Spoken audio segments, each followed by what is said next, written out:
ఇక డీటెయిల్స్ లోకి వెళ్తే రెండో దశ పోలింగ్ కు బీహార్ సిద్ధమైంది.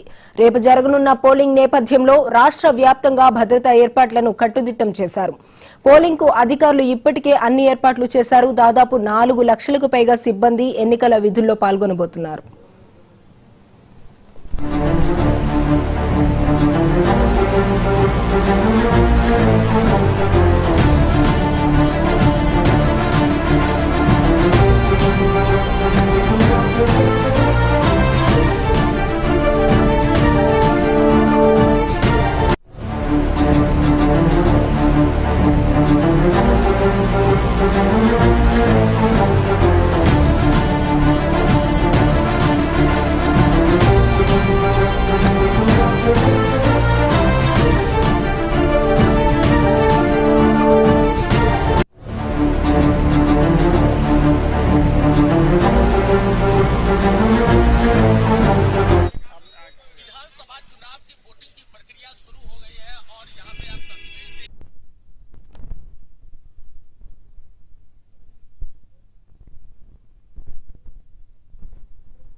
ప్రతి పోలింగ్ కేంద్రంలో సీసీటీవీ పర్యవేక్షణ, మహిళా పోలింగ్ బూత్లు, ప్రత్యేక సహాయక కేంద్రాలు ఏర్పాటు చేశారు.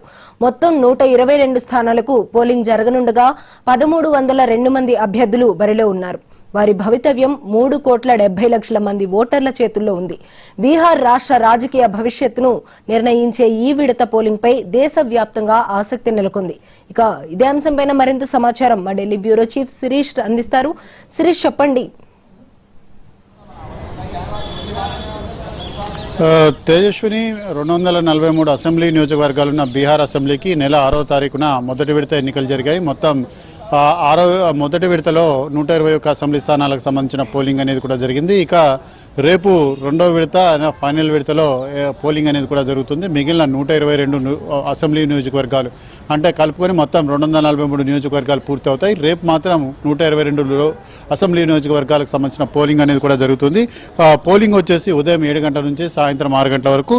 అయితే ముఖ్యంగా కొన్ని సున్నితమైన ప్రాంతాలు, నక్సల్స్ ప్రభావిత ప్రాంతాల్లో ఈ పోలింగ్ అనేది సాయంత్రం 4 గంటలకే ముగుస్తుందని చెప్పేసి ఎన్నికల సంఘం అధికారులు చెప్పారు. దీనికి తగ్గట్టుగా ఏర్పాట్లంటే కూడా చేయడం కూడా జరిగింది. అయితే ఇందులో కనుక రెండో విడతలో కనుక చూసినట్లయితే పాట్నా, నలంద, గయాతో పాటు జహానాబాద్, నవాదా, ఆరా, బిహార్ షరీఫ్, హాజీపూర్, అదేవిధంగా సారన్, సమస్తీపూర్, బేగుసరాయ్, భోజ్పూర్, రోరాస్, ఖైమూర్ ప్రాంతాలంటి కూడా ఉన్నాయి. సో మొత్తం మీద కూడా ఇక్కడ ఓటర్లు 3,12,00,000 మంది ఓటర్లు రెండో విడతలో తమ యొక్క ఓటు హక్కును వినియోగించుకున్నారు. దీనికి సంబంధించి పురుషులు 1,43,00,000 ఉంటే మహిళలు వచ్చేసి 1,43,00,000 ఉన్నారు. తొలిసారి అంటే 18 నుంచి 19 సంవత్సరాల వయసు ఉండి తొలిసారి ఓటు వేస్తున్న వాళ్ళు 8.2 లక్షల మంది ఉన్నారు. వీళ్ళ కోసం దాదాపు 38,894 పోలింగ్ కేంద్రాలంటే కూడా ఏర్పాటు చేయడం జరిగింది. ఈ పోలింగ్ కేంద్రాల్లో ఓటింగ్ ప్రక్రియ అనేది కూడా సక్రమంగా జరిగేందుకు వెబ్ కాస్టింగ్ ద్వారా ప్రత్యక్షంగా మానిటరింగ్ అనేది కూడా ఏర్పాటు చేయడం అనేది కూడా జరుగుతుంది. సో మొత్తం మీద కూడా భద్రతాపరంగా అత్యంత సున్నితమైన ప్రాంతాలంటే కూడా ఉన్నాయి కాబట్టి ఈ సున్నితమైన ప్రాంతాల్లో ఎలాంటి అవాంఛనీయ సంఘటనలు కూడా జరగకుండా పోలింగ్ అనేది కూడా ప్రశాంతంగా నిర్వహించేందుకు 450 కంపెనీల సిఆర్పిఎఫ్ బలగాలని ఆ ప్రాంతాలకు తరలించడం కూడా జరిగింది. రాష్ట్ర పోలీసులతో కలిసి 3 అంచెల భద్రతా వ్యవస్థ అనేది కూడా పోలింగ్ కేంద్రాల దగ్గర ఏర్పాటు చేయడం అనేది కూడా జరుగుతుంది. ముఖ్యంగా సరిహద్దు రాష్ట్రాల్లో ఇంటర్స్టేట్ బోర్డర్స్ ఏవైతే ఉన్నాయో వాటన్నింటినీ కూడా సీల్ చేయడం కూడా జరిగింది. బీహార్లోని కొన్ని ప్రాంతాలు నేపాల్తో కలిసి ఉన్నాయి కాబట్టి అంతర్జాతీయ సరిహద్దును కూడా సీల్ చేసి ఎన్నికల ప్రక్రియ అనేది కూడా పూర్తయ్యేంత వరకు ఇటు వాళ్ళు ఇటు రాకుండా ఏర్పాట్లు కూడా చేయడం జరిగింది. ముఖ్యంగా నక్సల్స్ ప్రభావిత జిల్లాలంటే కూడా కొన్ని ఉన్నాయి. అందులో డ్రోన్ సర్వేలెన్స్తో పాటుగా నైట్ డామినేషన్ ప్యాట్రియాటిక్స్ను ఉపయోగించడం కూడా జరుగుతోంది. సో మొత్తం మీద కూడా ఎలాంటి అవాంఛనీయ అవాంఛనీయ సంఘటనలు కూడా జరగకుండా ఎన్నికలనేటివి అత్యంత కట్టుదిట్టమైన భద్రతా ఏర్పాట్ల మధ్య ప్రశాంతంగా జరిగేందుకు కేంద్ర ఎన్నికల సంఘం ఏర్పాట్లంటి కూడా చేయడం జరిగింది. సో మొత్తం మీద కూడా మోడల్ కోడ్ ఆఫ్ కండక్ట్ అనేది కూడా ఇప్పటికే అమల్లో ఉంటుంది. పెద్ద ఎత్తున క్యాష్, లిక్కరు, అదేవిధంగా ఉచిత వస్తువులన్నింటినీ కూడా సీజ్ చేయడం కూడా జరిగింది. ఇప్పటివరకు కనుక చూసినట్లయితే 32.8 కోట్ల రూపాయల నగదు, అదేవిధంగా సరుకులు, లిక్కర్ కానీ సీజ్ చేసినట్లుగా కూడా ఎన్నికల సంఘం అధికారులు కూడా చెప్తున్నారు.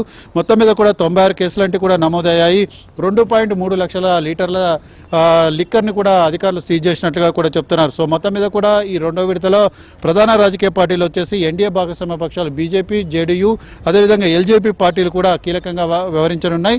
ఇక మహాగఠబంధన్ విషయానికి వస్తే ఆర్జేడీ, కాంగ్రెస్తో పాటు లెఫ్ట్ ఫ్రంట్ కూడా ఈ ఎన్నికల్లో తమ అదృష్టాన్ని కూడా పరీక్షించుకోనుంది. ముఖ్యంగా తేజస్వి యాదవ్తో పాటుగా సుశీల్ కుమార్ మోడీ, విజయ్ కుమార్ సిన్హా, అదేవిధంగా రాజీవ్ కుమార్ సింగ్, లలన్ ఇలాంటి వాళ్ళందరూ కూడా తమ యొక్క అదృష్టాన్ని కూడా పరీక్షించుకున్నారు ఈ రెండో విడతలో. సో మొత్తం మీద కూడా 100% వీవీప్యాట్లను కూడా ఉపయోగిస్తూ ఓటింగ్ అనేది కూడా జరుగుతోంది. సో మొదటిసారి క్విక్ ట్రాక్ యాప్ ద్వారా క్యూలో నిలబడే సమయం తెలుసుకునే అవకాశాన్ని కూడా కేంద్ర ఎన్నికల సంఘం చెప్పడం కూడా జరిగింది. ఎందుకంటే చాలామంది కూడా క్యూలో గంటల తరబడి నిలబడడం అనేది కూడా సాధ్యం కాదు కాబట్టి వీళ్ళ కోసం క్యూ ట్రాక్ అనే యాప్ను కేంద్ర ఎన్నికల సంఘం తీసుకొచ్చింది. సో ఒక పోలింగ్ కేంద్రం దగ్గర ఓటు వేయడానికి ఎంత సమయం పడుతుంది అనేది కూడా దీని ద్వారా ఓటర్లకు ఒక ఫెసిలిటీని కేంద్ర ఎన్నికల సంఘం కూడా కల్పించడం కూడా జరిగింది. సో మొత్తం మీద కూడా 6500 బూతుల్లో లైవ్ వెబ్కాస్ట్ అనేది కూడా ఏర్పాటు చేయడం అనేది కూడా జరిగింది. దాంతోపాటుగా ముఖ్యంగా దివ్యాంగుల కోసం చూసినట్లయితే పోలింగ్ కేంద్రాల దగ్గర వీల్ చైర్లతో పాటుగా హోమ్ ఓటింగ్ ఆప్షన్స్ను వాళ్ళ కోసం ఉపయోగించడం కూడా జరిగింది. 80 సంవత్సరాల పైబడిన వాళ్ళందరికీ కూడా, సిటిజన్లందరికీ కూడా ఈ హోమ్ ఓటింగ్ అనేది కూడా అవకాశం అనేది కూడా ఇచ్చారు. అదేవిధంగా మహిళా పోలింగ్ బూతులు దాదాపుగా పింక్ పోలింగ్ బూత్ లాంటివి కూడా ఏర్పాటు చేయడం కూడా జరిగింది. యువ ఓటర్ల కోసం సెల్ఫీ పాయింట్స్ అనేటివి కూడా అక్కడ ఏర్పాటు చేయడం కూడా జరిగింది. సో మొత్తం మీద కనుక చూసినట్లయితే రేపు ఎన్నికలన్నిటి కూడా కంప్లీట్ అవుతాయి కాబట్టి 12వ తారీఖు రాత్రి 7 గంటల తర్వాతనే ఎగ్జిట్ పోల్స్ అన్నిటి కూడా ప్రకటించడానికి వీలవుతుందని చెప్పేసి కూడా కేంద్ర ఎన్నికల సంఘం ప్రకటించింది. ఎందుకంటే రేపు పోలింగ్ జరుగుతుండగానే కొన్ని సంస్థలు ఎగ్జిట్ పోల్స్ని కూడా ప్రకటిస్తాయి కాబట్టి చివరి దశ పోలింగ్ పైన అది ప్రభావం చూపించే అవకాశం కూడా ఉంది. సో 24 అవర్స్ ముగిసిన తర్వాత మాత్రమే ఎగ్జిట్ పోల్స్ను ప్రకటించుకోవడానికి అవకాశం ఉంటుందని చెప్పేసి కూడా కేంద్ర ఎన్నికల సంఘం కూడా చెప్తోంది. సో కౌంటింగ్ వచ్చేసి 16వ తారీఖు కౌంటింగ్ అనేది కూడా ఏర్పాటు అనేది కూడా చేయబోతున్నారు. సో మొత్తం మీద కూడా బీహార్లో రెండో విడత పోలింగ్ కోసం కట్టుదిట్టమైన భద్రతా ఏర్పాట్లు కూడా చేశారు. ఏదేమైనప్పటికీ కూడా ఎలాంటి అవాంఛనీయ సంఘటనలు కూడా జరగకుండా ఈ ఏర్పాట్లు కూడా చేయడం కూడా జరిగింది. రేపు ఉదయం నుంచే ఓటర్లు పోలింగ్ కేంద్రాలు తరలి వచ్చే అవకాశం కూడా ఉంది. మొన్న చూసినట్లయితే మొదటి విడత ఎన్నికల్లో కనుక గతంలో 57% పోలింగ్ అనేది కూడా నమోదైతే ఈసారి అత్యధికంగా 8 నుంచి 9% పెరిగి 65% పైగా పోలింగ్ అనేది కూడా నమోదైన పరిస్థితి. సో రెండో విడతలో కూడా పెద్ద ఎత్తున మహిళా ఓటర్లు తరలి వచ్చే అవకాశం కూడా ఉంది. పోలింగ్ శాతం పెరిగే అవకాశం ఉందని చెప్పేసి కూడా కేంద్ర ఎన్నికల సంఘం కూడా భావిస్తోంది. దేశ రాజకీయాల్లో కీలక మలుపుగా పరిణమించే బీహార్ ఎలక్షన్స్ అనేవి కూడా ఇటు ఎన్డీఏ అదేవిధంగా మహాగఠబంధన్ కూటమిల మధ్య నువ్వా నిన్నట్లుగా ఉన్నాయి. అయితే ఇటు ఎన్నికల వ్యూహకర్త ప్రశాంత్ కిషోర్ స్థాపించిన జన్ స్వరాజ్ పార్టీ అనేది కూడా ఈ బీహార్ ఎన్నికల్లో ఎంతవరకు ప్రభావం చూపుతుంది అనేది కూడా చూడాల్సి ఉంది. సో దీన్ని బట్టి తదుపరి బీహార్ రాజకీయ పరిణామాలంటే కూడా ముందుకు వెళ్ళే అవకాశం కూడా ఉంది. సో ఏదేమైనప్పటికీ కూడా ఇటు రెండు కూటమిలు కూడా సాయశక్తిలో కూడా ఎన్నికల ప్రచారం కోసం అన్ని రకాలుగా తమ యొక్క శక్తియుక్తులను కూడా ఉపయోగించిన పరిస్థితి. ఈ రోజు రాత్రికి పెద్ద ఎత్తున మద్యం, డబ్బు అనేది కూడా పంపిణీ చేసే అవకాశం ఉంది కాబట్టి వాటిని అడ్డుకునేందుకు కేంద్ర ఎన్నికల సంఘం ప్రత్యేకమైన టీంలను కూడా రంగంలోకి దించడం జరుగుతోంది. తేజస్విని, అయితే శిరీష్, ఇందులో స్పెషల్ ఆర్మ్డ్ పోలీసులు అలానే హోంగార్డులు కానీ శిక్షణలో ఉన్న కొంతమంది కానిస్టేబుల్స్ కానీ ఓవరాల్గా అన్ని కేటగిరీస్కి కలిపి దగ్గర 50,000 మంది ఎన్నికల విధుల్లో ఉన్నట్లుగా కూడా తెలుస్తోంది. ఇటు బీహార్ అంటేనే చాలా సెన్సిటివ్ ఏరియా, అందులోనూ ఇప్పుడు జరుగుతున్న ఎలక్షన్స్ వచ్చేటప్పటికి మొత్తం దేశ రాజకీయాలనే ఒక మలుపు తిప్పే విధంగా ఈ ఎలక్షన్స్ అయితే ఉన్నాయని చెప్పొచ్చు. అయితే ఆల్రెడీ మొదటి విడత ఎలక్షన్స్ అనేవి అయిపోయాయి, రేపు రెండో విడత ఎలక్షన్స్ జరగబోతున్నాయి.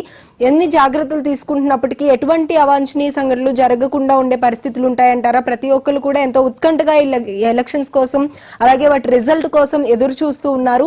అసలు ఏ విధంగా ఉండే అవకాశం ఉంటుందంటారు? మొదటి విడతలో హింసాత్మక ఘటనలు లాంటి కూడా చోటు చేసుకునే అవకాశం ఉందని చెప్పేసి కేంద్ర ఎన్నికల సంఘం భావించింది. ఒకటి రెండు చెదురుమదురు సంఘటనలు మినహా పెద్దగా హింసాత్మక ఘటనలు లాంటి కూడా చోటు చేసుకోలేదు. పోలింగ్ అంతా కూడా ప్రశాంతంగా ముగిసింది. ఎక్కడా కూడా రీపోలింగ్కు ఆదేశించలేదు. ఇది చాలా ఇంపార్టెంట్ విషయం. సో ఈ నేపథ్యంలో బూత్ క్యాప్చరింగ్ కానీ రిగ్గింగ్ కానీ ఇలాంటివన్నీ కూడా జరగకుండా కేంద్ర ఎన్నికల సంఘం కట్టుదిట్టమైన భద్రతా ఏర్పాట్లన్నీ కూడా చేయడం జరిగింది. అయితే రెండో విడత ఎన్నికలు జరిగే 122 నియోజకవర్గాల పరిధిలో కొన్ని నక్సల్స్ ప్రభావిత ప్రాంతాల్లో ఉన్నాయి, కొన్ని సరిహద్దు ప్రాంతాల్లో ఉన్నాయి. కాబట్టి ఇక్కడ అత్యంత సమస్యాత్మక ప్రాంతాలు ఉన్నాయి కాబట్టి పెద్ద ఎత్తున కేంద్ర బలగాలను కూడా తరలించడం జరిగింది. కేంద్ర బలగాల యొక్క నీడలో డ్రోన్లు అదేవిధంగా అత్యాధునిక పరికరాల యొక్క పర్యవేక్షణలో ఎన్నికల సంఘం ఈ ఎన్నికలను కూడా నిర్వహించేందుకు ఏర్పాట్లన్నీ కూడా చేస్తుంది. బహుశా రెండో విడతలో కూడా ఎలాంటి అవాంఛనీయ సంఘటనలు జరగకుండా కేంద్ర ఎన్నికల సంఘం అనేక జాగ్రత్త చర్యలు కూడా తీసుకుంటుంది. అయితే ఇక్కడ చూసేటప్పటికి మొదటి విడత పోలింగ్ లో 65% పోలింగ్ అనేది జరిగింది. అంతకు ముందు దాదాపు దీనికంటే చాలా 50% చేంజ్ పోలింగ్ అనేది జరిగింది. అంటే ఇప్పుడు 8 నుంచి 9% పెరిగింది. సో ఇక్కడ సెకండ్ టైం ఇందులో జరిగే దాంట్లో రెండో విడత పోలింగ్ లో ఏ విధంగా పర్సంటేజ్ పెరిగే అవకాశం ఉంటుందంటారా, ఏ విధంగా ఉంటుందంటారు? ముఖ్యంగా చూసినట్లయితే మనం ఇంతకుముందే చెప్పినట్లుగా మొదటి విడతలో మహిళా ఓటర్లు పెద్ద ఎత్తున కూడా తరలి వచ్చారు కాబట్టి పోలింగ్ పర్సెంటేజ్ అనేది కూడా పెరిగింది. ఈసారి కూడా రెండో విడతలో కూడా మహిళా ఓటర్లు పెద్ద ఎత్తున తరలి రావడానికి అవకాశం ఉంది. దీనికి ప్రధాన కారణం ఏంటంటే ఎన్డీఏ ప్రభుత్వం ముఖ్యంగా మహిళలకు ఏదైతే ప్రతి మహిళకు 10,000 రూపాయలు ఎన్నికల ముందే వాళ్ళ అకౌంట్లో వేయడం కూడా జరిగింది. దాదాపు 1,20,00,000 మంది మహిళలకు 12,100 కోట్ల రూపాయలు వాళ్ళ అకౌంట్లలో నగదు జమ చేసిన పరిస్థితుల నేపథ్యంలో మహిళలు పెద్ద ఎత్తున ఓటింగ్ కేంద్రాలకు తరలి వస్తున్నారు. సో ఈ నేపథ్యంలో ఇతర రాష్ట్రాల్లో ఉన్న కూడా మహిళలు వలస కూలీలందరూ కూడా ఈసారి బీహార్ ఎన్నికల్లో కూడా పాల్గొంటున్న పరిస్థితుల నేపథ్యంలో పోలింగ్ శాతం అనేది కూడా పెరుగుతుంది. బహుశా రెండో విడతలో కూడా పోలింగ్ శాతం అనేది కూడా పెరిగే అవకాశం ఉందని చెప్పేసి కేంద్ర ఎన్నికల సంఘం భావిస్తోంది. పోలింగ్ శాతం పెంచేందుకు కేంద్ర ఎన్నికల సంఘం ప్రధాన రాజకీయ పార్టీలన్నీ కూడా కృషి చేస్తున్నాయి. ఎందుకంటే ఎక్కువ మంది ఓటు హక్కు వినియోగించుకుంటేనే ప్రజాస్వామ్యానికి నిజమైన అర్థం ఉంటుంది కాబట్టి ఆ రకంగా విస్తృతమైన ప్రచారం అనేది కూడా జరుగుతోంది. ఓకే, అయితే ఎలక్షన్ అయిపోయిన తర్వాత రిజల్ట్ వరకు అక్కడ ఎటువంటి ఇబ్బందికర పరిస్థితులు చోటు చేసుకోకుండా ఎలక్షన్స్ అంతా జరగడం ఒక ఎత్తు అయితే ఈ పోలింగ్ కి సంబంధించిన కౌంటింగ్ అనేది కూడా పూర్తి అయిపోయి దాని రిజల్ట్ రావడం మరొక ఎత్తు అనుకోవచ్చు. సో అక్కడ కూడా ఎటువంటి అవాంఛనీయ సంఘటనలు జరగకుండా ఎటువంటి ఏర్పాట్లు చేశారు? ఇంకా కౌంటింగ్ సంబంధించిన ఏర్పాట్లంటే కూడా కేంద్ర ఎన్నికల సంఘం ప్రకటించలేదు. రేపు పోలింగ్ అయిపోయిన తర్వాత దీనికి సంబంధించి ఫైనల్గా ఎన్ని కేంద్రాల్లో కౌంటింగ్ అనేది కూడా నిర్వహిస్తారు, ఎక్కడ నిర్వహిస్తారు అనే దాని గురించి వివరాలంటే కూడా ప్రకటిస్తారు. ప్రస్తుతానికైతే మొదటి విడతలో ఎక్కడైతే పోలింగ్ జరిగిందో ఆ పోలింగ్ కేంద్రాల పరిధిలో వాటన్నింటినీ కూడా జిల్లా కేంద్రాల పరిధిలో అంటే ముఖ్యంగా ఒక లోక్సభ నియోజకవర్గం పరిధిలో కొన్ని అసెంబ్లీ స్థానాలు ఉంటాయి కాబట్టి ఆ అసెంబ్లీ స్థానాలకు సంబంధించిన బ్యాలెట్ బాక్సులన్నింటినీ కూడా ఆ లోక్సభ నియోజకవర్గం పరిధిలోకి తీసుకురావడం జరిగింది. సో ఇలాగా దాదాపు 38 జిల్లాలంటే కూడా బీహార్లో కూడా ఉన్నాయి కాబట్టి దాదాపుగా 38 కేంద్రాల కౌంటింగ్ కేంద్రాలంటే కూడా ఏర్పాటు చేస్తారా లేదా అన్నింటినీ కూడా ఇటు రాజధాని పాట్నాకు తరలించి అక్కడ కౌంటింగ్ అనేది కూడా నిర్వహిస్తారనేది కూడా చూడాలి. రేపు ఎన్నికలు పూర్తి అయితే తప్ప, ఎందుకంటే ఒకవేళ రీపోలింగ్ అవసరమైతే రీపోలింగ్ అనేది కూడా నిర్వహించేందుకు 2 రోజుల సమయం అనేది కూడా తీసుకున్నారు. 12, 13 తేదీలు కాబట్టి 14వ తేదీన కౌంటింగ్ అనేది కూడా జరుగుతుంది. ఉదయం 8 గంటల నుంచి కౌంటింగ్ అనేది కూడా జరుగుతుంది కాబట్టి రేపు వన్స్ ఎన్నికల ప్రక్రియ అనేది కూడా పూర్తయిన తర్వాత రేపు రాత్రికి కానీ లేకపోతే 12వ తారీఖు ఉదయం కానీ కౌంటింగ్కి సంబంధించిన ఏర్పాట్లను కేంద్ర ఎన్నికల సంఘం విడుదల చేస్తుంది. Okay, right. Thank you Sirish.